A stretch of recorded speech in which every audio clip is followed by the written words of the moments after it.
This is a shout out to my brother Stephen A. Smith. I like to say thank you for answering, in the format that you did, because you didn't have to. I want to say thank you. He stood his ground and made his claim. And for you guys, Stephen A. Smith said that the Miami Heat team had only won 40 something games the year before. And LeBron's team of 61 team can never be compared to to OKC of this year because they're so amazingly good. And they're considered one of the best teams in the NBA with Russell Westbrook. That can never be compared to a Cleveland team. That's just ludicrous. As he said it, that's are you gonna compare? Come on, that's just ridiculous. And he also said that the Cleveland team of today with Kyrie Irving, how you gonna compare that team? So that they won 61 games to this team here. LeBron was the only thing they had. Are you going Mo Williams, really? Okay. You weren't saying that back then. You see what I'm saying? Everything's fine and dandy. And the fact that you don't even really, you glance over Boston's situation. Also. But you're saying, hey, your problem is him going to Golden State. Why? He's riding a gravy train. They don't need him. Oh, they didn't win the championship. So obviously they didn't need him. If he'd hit half of the shots Harrison Barnes missed. When you got Harrison Barnes going 4 points a game, a lot of those shots Harrison Barnes missed, Kevin Durant could have probably made. A lot of those shots that was wide open that he missed, Kevin Durant normally makes those shots. And Harrison Barnes had a bad series. And it's very hard after a 74 win season to have Harrison Barnes, who's a starter, put out that kind of production. So yes, they do need Kevin Durant. So you saying they won a title without him? And you talk about Dwayne Wade, and you talk about the Miami Heat. The Miami Heat won a title without LeBron James. They were already champions too. Yeah, already champions. To a team that beat LeBron James before. The Miami Heat beat Cleveland. Also in the same Eastern Conference.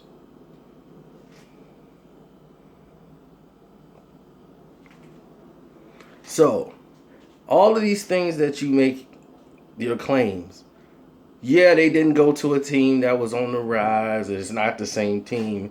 Dwayne Wade was still there, still had the same pieces. They collusion with Bosch to come over there together. Wasn't just one player going, like I told y'all before. And this is for Stephen A's comparison as to this team of Cleveland's versus that team that went to the last team he was on before he left. Like they were just complete bums. Because you're talking about Boobie Gibson, you're talking about those guys. Okay, let's look at the big three. LeBron, Love, and Kyrie. Kyrie averages what? 23 points a game? LeBron averages 25 points a game. Love averages 16 points a game. I'm not a math genius, but I think that's 64 points. LeBron in that last season averaged 30 points a game. So that's 30 points a game. Jameson, 17 points a game. And Mo Williams, the one you dissed, averaged 17 points a game. So I believe that's also 64 points. So what you saying? I don't let the flashing lights, the highlight reels, tell me the difference on what's happening on the basketball court. Half of y'all not even watching Summer League and see what's happening with the younger players on these teams. I do, because I want to know what I'm talking about. From actually watching the games, not watching SportsCenter. So Stephen A. Smith, please tell me you brought up Cantor on OKC, leaving Steve Adams, the guy who can't get more than 7 rebounds a game and can't score in double digits? Huh? Adams? You can find an Adams in the street. You're gonna be like, hey man, you 6, can you ball? Adams, he gonna give you what, 2 blocks a game? He's a walking 6 fouls. And Cantor? You mentioned Cantor with Westbrook? Westbrook gonna be looking to get out of there. You lose Serge Ibaka. Okay? Westbrook's gone. Who you got? Robinson? Oh, we went through that whole roster, dude. The roster is a joke. That whole bench is a joke. They had 6 players on that team that they had to play. Robinson, it was an offensive liability. They needed him for his length for defense, but he's 6 fouls. Waiters, who's a starter? Are you kidding me? Get this team off here. They won because they had 2 superstar talented players, basically, and that was it. That was who your points were going to come from. Then you watch the games. In the end, it cost them because they saying we know who's going to shoot. It's either Durant or Westbrook. That's it. That's who's going to shoot the ball. We just need to worry about them. This is the weakest team to ever win an NBA championship. How about proving that to me, Steven? Steven, do that for me. Tell me a team that was weaker than this Cleveland Cavalier team in the history of the NBA. Anybody, any fan, go find a team that was weaker than this team this year to win an NBA championship. That's what needs to be discussed. He had every reason to leave. He didn't win. He want to go on a team that's got a chance of winning. Boston won their first year they did it. Soon as they went, the big 3 won. As soon as they went. And everybody else said, okay, that's the way to do it. Don't talk about when Barkley went to the Houston Rockets. They had just won a championship. And he went to the Houston Rockets. He had already served his time. Barkley wanted a ring. It didn't happen because they were done. Clyde went to Houston. Clyde Drexler had played all his career in Portland. He didn't deserve to go to Houston to win a championship. They weren't even supposed to win. Phoenix was supposed to beat them. Even when he went there, Barkley and Phoenix were supposed to beat them. And by the grace of Mario Elie, they made it. Okay, came back from 3-1 deficit and won a championship. So they weren't even favored. At that time, they would consider Drexler to be washed up. But he had earned this time. Kevin Durant has been spent 9 years there. Why not go to a contending team that just won a championship and just lost in the NBA Finals the next year? Something was missing, obviously. So they want to make themselves stronger. Why would you criticize that if you didn't say anything about LeBron going to Miami, which made Miami an instant powerhouse?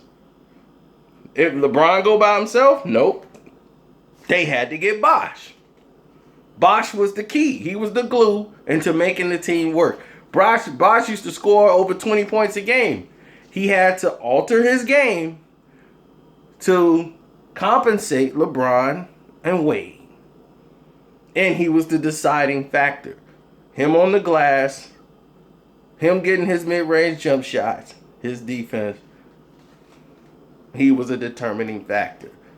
Now, you could say, if Bosh was healthy, Miami Heat would have probably beat Cleveland this year. You even stated that. So you know how valuable Chris Bosh was. So you had three potentially devastating players on one team. All they had to do was use the pieces they already had around them to win an NBA championship. So I'd like to thank you all for answering back and saying how devastatingly great the OKC team was, and it really was not. It was the wheel of like three players on the team, and the rest of them was just watching the show. But I'm glad you don't watch basketball and just watch highlights and forget everything you watch when you watch the games, because you don't understand anything. And then people like myself explain it to you and actually write about people winning the championship, actually write about people that's in the finals, actually write about things that happen in the game, and then you see it happen in the game. And instead of give me credit, you have the audacity to doubt me again. Well, that's what they call ignorance, right? Keep doing the same thing and expecting different results. That's insanity. So you guys are insane. But thank you all for giving me another chance to clarify this before I get out of here. Have a great rest of the holiday.